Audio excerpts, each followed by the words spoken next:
Inilah kisah keajaiban jubah Nabi Muhammad SAW. Rasulullah pernah menerima hadiah berupa sebuah jubah dari seseorang. Setelah menerimanya, beliau meminta istrinya Sayyidah Aisyah untuk menyimpannya. Aisyah pun segera menyimpan jubah tersebut di dalam rumah. Tak lama kemudian, seseorang mengetuk pintu rumah Rasulullah. Ternyata yang datang adalah seorang pengemis yang meminta sedekah. Rasulullah pun bertanya kepada Aisyah, "Wahai Aisyah, apakah ada sesuatu yang bisa disedekahkan? Apakah ada gandum di rumah ini?" Aisyah menjawab, "Ya Rasulullah, bahkan sebutir gandum pun tidak ada di rumah ini." Mendengar hal itu, Rasulullah meminta Aisyah untuk menunjukkan jubah yang baru saja diberikan kepadanya. Setelah jubah itu dibawa, Rasulullah melipatnya dan menyerahkannya kepada pengemis tersebut sebagai sedekah. Pengemis itu sangat bahagia menerima jubah dari Rasulullah.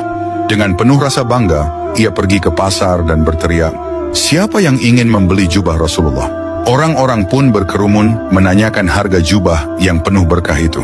Para sahabat juga tertarik untuk memilikinya. Di antara mereka, ada seorang pria buta yang mendengar tentang jubah tersebut.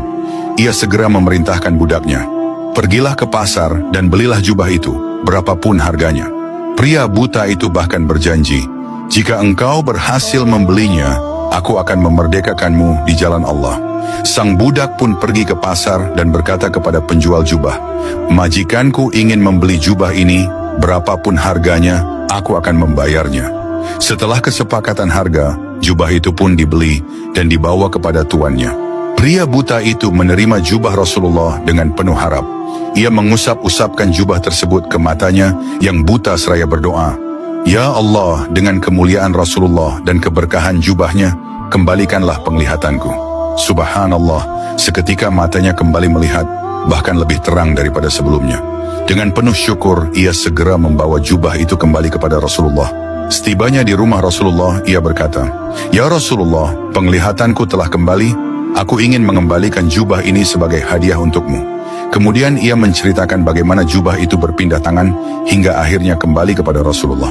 Mendengar kisah tersebut, Rasulullah tersenyum hingga terlihat gigi gerahamnya. Beliau pun berkata kepada Aisyah, "Perhatikanlah jubah ini, wahai Aisyah. Ia telah mengkayakan seorang miskin, menyembuhkan orang yang buta, memerdekakan seorang budak, dan kini kembali lagi kepada kita." Kisah ini mengajarkan bahwa sedekah tidak akan mengurangi harta, justru membawa keberkahan yang luar biasa. Keikhlasan dalam memberi akan membuka pintu rezeki, menyembuhkan luka, dan mendatangkan keajaiban yang tidak terduga. Follow atau subscribe sekarang juga. Semoga Allah memudahkan jalanmu menuju surga.